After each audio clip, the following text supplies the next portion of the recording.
जय हिंद।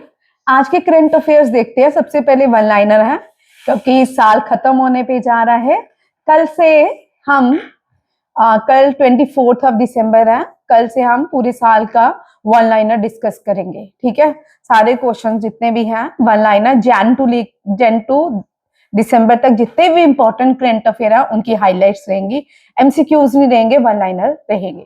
ठीक है, फिलहाल तो आज देखते हैं। आज इस मंथ के पहले एमसी वन लाइनर्स देखिए, ये कर चुके हैं, इनमें से कुछ नहीं किए। ठीक है, फर्स्ट क्वेश्चन है कि Bharat 20th UNESCO committee sessions जो है भारत ने होस्ट किया है, इसको होस्ट कहां पे किया है? रेड फोर्ट में। और ये जो सेशन था कौन सा था? इंटेंजिबल कल्चरल हेरिटेज साइट का। इंटेंजिबल वो चीजें होती हैं जिनको हम फील कर सकते हैं, छू नहीं सकते। ठीक है, intangible heritage, cultural heritage. India में तीन चीजें याद रखिए, गरबा, चाओ एंड कलबेलिया। तीन डांसेस हैं जो आपको मोस्टली पूछे जाते हैं एग्जाम में। कलबेलिया, ये जो है कलबेलिया, ये क्या है? इंटेंजिबल डांस है राजस्थान का। चाओ वेरी इंपॉर्टेंट। चाओ जो है झारखंड, उड़ीसा और वेस्ट बंगाल का डांस है, ये भी याद रखना है। वैसे वेस्ट बंगाल यहाँ पे आंसर आएगा। और तीसरा जो है गरबा, जेठालाल तो सब जानते होंगे ना। जेठालाल की वाइफ का नाम क्या है? दया भाभी। हर बात पे क्या करती है? गरबा। ठीक है उसको कुछ हो गया। ठीक है, ये गरबा मजाक कर रही हूँ, ये गुजरात में है। गरबा नवरात्रे, ड्यूरिंग नवरात्रा किया जाता है। और जो लास्ट 2023 में इंटेंजिबल साइट भारत की आई, date is a Durga Puja. कौन सी है? Durga Puja. Durga Puja belongs to waste Bengal. ऐसा नहीं है कि दुर्गा पूजा तो भारत में हर एक क्षेत्र में, प्लेसेस में की जाती है, बट जो प्रोमिनेंट दुर्गा पूजा होती है वो बंगाल में की जाती है। ठीक है, और दुर्गा पूजा साल में 2 बार आती है, नवरात्रे कहलाती है। एक तो चैत्र नवरात्रा फर्स्ट, तब बहुत सारे फेस्टिवल्स होते हैं चैत्र नवरात्रे में। नौरोज भी होता है। क्या होता है? नौरोज भी होता है। ठीक है, और चैत्र नवरात्रा में भगवान राम बॉर्न हुए थे, ये भी याद रखिए। सेकेंड क्वेश्चन, रिसेंटली रशिया के प्रेसिडेंट ने इंडिया में विजिट किया, व्लादिमीर पुतिन ने। ठीक है, और कोई खास इतना, इसको तो एक दिन लगेगा डिस्कशन करने में, फिलहाल तो नहीं करेंगे। इंडिया और Russia discuss expansion on which objects? Fisheries, meat and dairy, trade ahead of high level talks.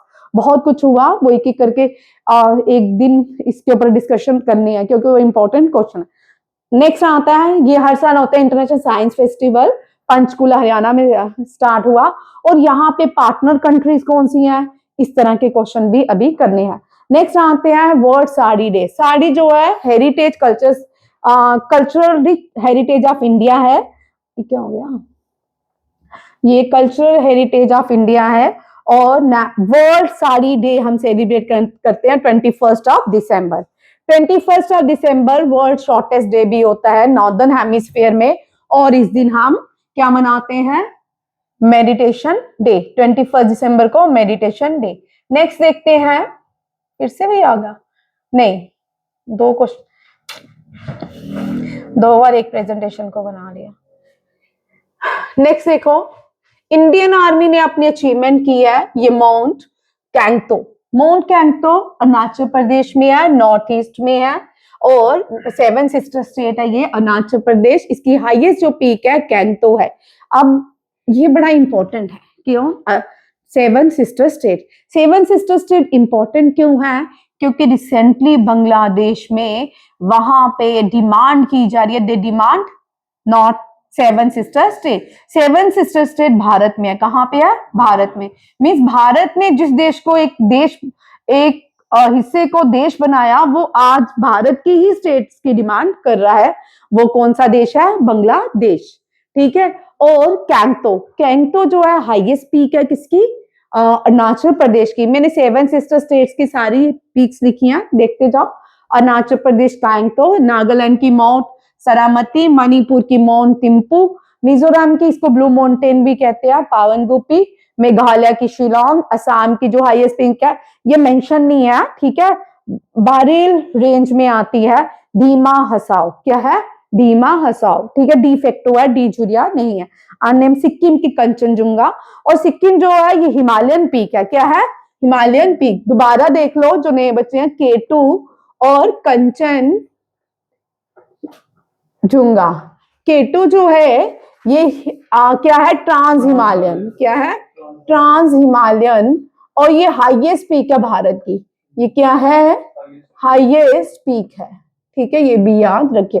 Kanchenjunga Sikkim में है, ये हिमालयन पीक है, ये हिमालयन पीक है, ठीक है, दोनों में अंतर है, ठीक है। यहाँ देखो, अगर क्वेश्चन पूछते हैं which is the highest Himalayan peak, कौन सी, ये लिखो question, which the highest Himalayan peak of Sikkim, Himalayan कौन सी है, कंचनजुंगा, या which is the highest peak of India, K two. K two को गुडविन ऑस्टिन भी कहते हैं, गुडविन ऑस्टिन एक व्यक्ति था उसी के नाम पे। और वैसे बता दूं, दुनिया की हाईएस्ट जो पीक है वो माउंट एवरेस्ट है, उसका ओरिजिनल नाम है सागरमाथा। दुनिया ने क्या किया, क्योंकि सब कुछ तो एशिया में ही पाया जाता है, ठीक है, हाईएस्ट पीक एशिया में है, बहुत सारी ऐसी चीजें हैं जो एशिया में ही पाई जाती है। एशिया को डोमिनेट करने के लिए इन्होंने सागरमाथा का नाम माउंट एवरेस्ट कर दिया गया, ठीक है। एक व्यक्ति था माउंट एवरेस्ट नाम का, बार बार माउंट एवरेस्ट चढ़ता था, कहते हैं कि सक्सेस नहीं मिली, बट बहुत बार इसने ट्राई किया सागरमाथा को चढ़ने के लिए, तो इसके नाम पे ही ये नाम दे दिया गया माउंट एवरेस्ट। माउंट एवरेस्ट में सबसे ज्यादा पोल्यूशन आजकल देखने को मिलता है, कितने टन पोल्यूशन वहां से उठाया गया, कंटेमिनेटेड चीजें उठाएगी ताकि माउंट एवरेस्ट जो है गंदा ना हो। और नेपाल ने क्या कर दिया, रिस्ट्रिक्टेड कर दिए है, लोगों को रिस्ट्रिक्ट किया, किस लिए, ताकि कोई भी लोग कहा ना जाए, माउंट एवरेस्ट में इतनी संख्या में लोग ना चढ़े, ठीक है। बड़े से नंबर ऑफ पीपल जो है वो माउंट एवरेस्ट जाते हैं, बार बार माउंट एवरेस्ट की तरफ जाते हैं। इस साल नेपाल ने क्या किया, लास्ट 2 ईयर से उसने एक लॉ पास कर दिया, इतने ही लोग माउंट एवरेस्ट जाएंगे ड्यूरिंग द पीक टाइम, ठीक है। और अभी रिसेंटली 2018 में हमने करंट अफेयर पढ़ा, अरावली के पहाड़, अब फिर से न्यूज में आ रहे हैं अरावली के पहाड़। सुप्रीम कोर्ट ने एक वर्डिक्ट दिया जो रोड्स बना रहे थे उनको भी, कि भाई यहाँ पे कंस्ट्रक्शन रोको। उस टाइम 2018 में 22 अरावली के पहाड़ गुम गए, कट गए थे, कितने, 22 अरावली के पहाड़ जो हैं वो कट गए थे, और उनको रोका गया कि भाई यहाँ पे कंस्ट्रक्शन मत करो, अरावली हिल जाएगा तो नॉर्थ इंडिया में बहुत सारी प्रॉब्लम आने वाली है। नॉर्थ इंडिया में सेंट्रल एशिया से जितनी भी हवाएं आती हैं, अरावली का पहाड़ ही नहीं होंगे तो आओ भाई, हमारे यहाँ पे ग्लोबल, यहाँ पे पूरे का ड्रास्टिक क्लाइमेट चेंज होने वाला है। अगर आप अरावली को ही काट दोगे तो सारे का सारा वेदर फिनोमिना ही चेंज हो जाएगा। ये बड़ा इंपॉर्टेंट है। रिसेंटली फिर सुप्रीम कोर्ट ने एक ऑर्डर पास किया है कि अरावली के पहाड़ों को बचाने के लिए लोगों ने भी इनिशिएटिव लेना शुरू कर दिया है। तो अब तो रील्स आ गई हैं, 2018 में 17 या 18 की वर्डिक्ट्स है, जजमेंट थी, तो वहां पे किसी ने भी नहीं बोला, तब ये रील्स नहीं होती थी, तो रील्स तब होती शायद अरावली तब बचाया जाता, तब 22 अरावली के पहाड़ों को काट दिया गया था। अब तो अनगिनत पूरे इंडिया में तो कंस्ट्रक्शन ही लगी है, जहां मन चाह रहा है वहां से रोड काटी जा रही है, जहां मन चाह रहा पहाड़ के पहाड़ कट हो गए हैं, पूरी की पूरी चीजें ही कट हो गई हैं, ठीक है। ये बड़ा इंपॉर्टेंट सोचने की बात है। एक जगह में हम कहीं रास्ते में जाते हैं, नौशहरे में एक मंदिर आता है, मंदिर से ही हम नीचे सोचो, वो मंदिर जो है,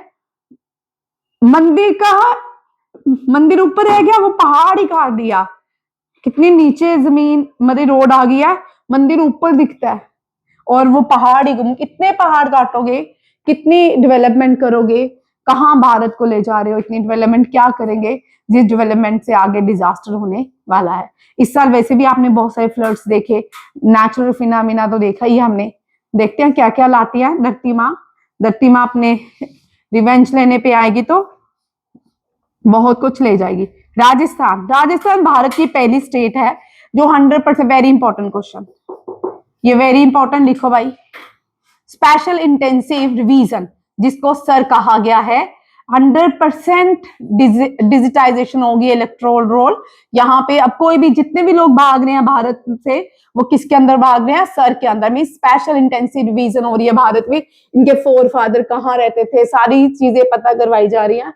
और जिससे लोग क्या करें, भारत, बांग्लादेश, बंगाल में बहुत सारे लोग चले गए हैं इस स्पेशल इंटेंसिव डिवीजन के अंदर, ये भी याद रखिएगा। दीपावली को UNESCO intangible cultural heritage site में सिक्योर कर दिया गया है। 2026 it will be the intangible cultural heritage site of India. ठीक है। जल शक्ति मिनिस्टर ने सुजलाम, ये सारे क्वेश्चन इंपॉर्टेंट है। ठीक है। सुजलाम भारत ऐप को लॉन्च किया, किसके लिए? ये रूलर्स लोगों के लिए, ताकि वो drinking water governance, transform rural drinking water governance में अपने आप को ठीक कर पाए। गांव में क्या होता है, जो पानी आता है वो इतना क्लीन वाटर नहीं होता है, फ्रेश वाटर भी नहीं होता है, लोगों को मजबूरी में वो सारा पानी पीना पड़ता है। इसके लिए जल शक्ति मिनिस्टर ने सुजलाम भारत ऐप को लॉन्च किया है। बिहार ने भूमि सुधार संवाद, ये भूमि सुधार संवाद जो है, इसका एम क्या है? Land dispute resolution and कर्ब encroachment, ये इसका क्या है? एम है। ठीक है। ये जो है भूमि सुधार संवाद, लिखिए, वेरी इंपॉर्टेंट। ये कौन सी स्टेट ने इस स्कीम को लॉन्च किया है? बिहार ने। नेक्स्ट, गुड गवर्नेंस वीक मनाते हैं अटल बिहारी वाजपेयी की बर्थ एनिवर्सरी को सेलिब्रेट करने के लिए गवर्नमेंट गुड गवर्नेंस वीक मनाती है। और ये इसमें जो ऐप लॉन्च की गया, प्रशासन गांव की ओर, हर साल यही प्रशासन गांव की ओर ये ऐप लॉन्च की जाती है गुड गवर्नेंस वीक में, to strengthen grass root governance. ठीक है। अटल बिहारी वाजपेयी की बर्थ एनिवर्सरी होती है 25 दिसंबर। ठीक है। और ये जो ऐप लॉन्च की, ये लॉन्च किसने किया? Department of administrative reforms and public grievances ने। ये भी पूछ सकते हैं DARPG क्या होता है? Department of administrative reforms and public grievances. और 90 to 25 under the guidelines by कौन है सेक्रेटरी? रचना शाह। यहाँ कौन है? रचना शाह। उत्तर प्रदेश, हमने 2-3 साल पहले क्वेश्चन किया था, उत्तर प्रदेश में ये तैयार होके आ गई है forest university in Gorakhpur. Bharat की पहली फॉरेस्ट यूनिवर्सिटी गोरखपुर उत्तर प्रदेश में ओपन की जाएगी। ठीक है। ये भी याद रखिएगा, ये बहुत पुराना क्वेश्चन है, क्योंकि अब स्टैब बन के तैयार हो गई है, तो यहाँ पे लिखा विल एस्टैब्लिश्ड। ठीक है। India first dedicate forest university in Gorakhpur का एम क्या रहेगा? Focusing on forestry, wild life, environmental science, marking a history, step in specialized education and research। Armenia, Armenia Asia में है, तो कोप 17 जो है अर्मेनिया में होगी। कोप 17 बायोडाइवर्सिटी कॉन्फ्रेंस। ठीक है। ये याद रखिएगा, अर्मेनिया। अर्मेनिया का जो कैपिटल है जेरेवान है, और इसने कोप 17 के लिए एक लोगो दिया है, उस लोगो का नाम क्या है? जेरेवान ब्लू बटरफ्लाई। ये भी याद रखिएगा। इससे पहले यहाँ पे आइए, कोप 17 से पहले, मैंने थोड़ा कहाँ गया, उड़ गया, चलिए कोई बात नहीं। मैंने सारी लिस्ट लिखी थी कोप 17 कब कब। कोप 33 याद रखिए 2028 में होगी भारत में।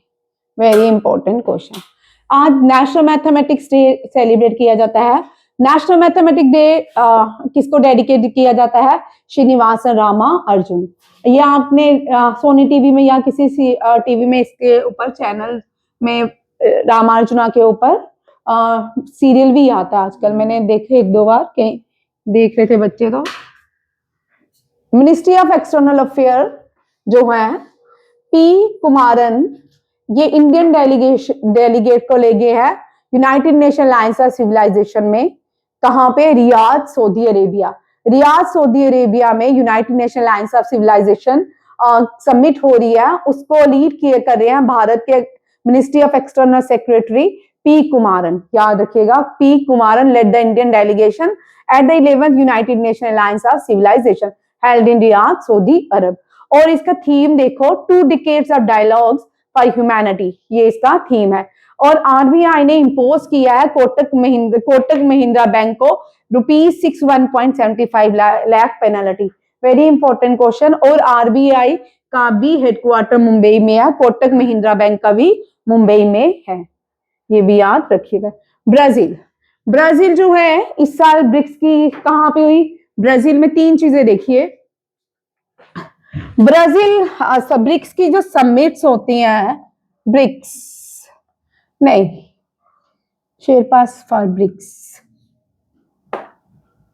ब्रिक्स यहाँ पे ठीक है, बाद में करवाऊंगी, थोड़ा डाउट आ गया मुझे। G20 में भी शेरपास होते हैं, ठीक है, शायद ये अलग से, कल में इसका कंफ्यूजन मुझे खुद हो गया कि क्या ये वही शेरपास हैं कि अलग हैं, ठीक है, इनको छोड़ देते अभी। ब्राजील जो है ब्रिक्स प्रेसिडेंसी 2025 में, ठीक है, और यहाँ पे ब्रिक्स में इसने किया कि नेक्स्ट ईयर ब्रिक्स की जो समिट होगा, कौन सी कंट्री होल्ड करेगा ब्रिक्स को, वो भारत होगा। यहाँ पे लिखा है BRICS concludes presidency in 25, officially handed over the rotating BRICS leadership to India, ठीक है, at a sherpa meeting in Brasilia. Brasilia capital है किसकी? ब्राजील की, लिख ले, ये क्वेश्चन आएगा तुझे, आ सकता है, ठीक है, ब्राजील की कैपिटल पूछ सकते हैं, ब्राजीलिया। और करंट शेरपास जो थे जिसने लीड किया, दामू रवि। कौन है? दामू रवि। G20 के फर्स्ट शेरपा जो थे वो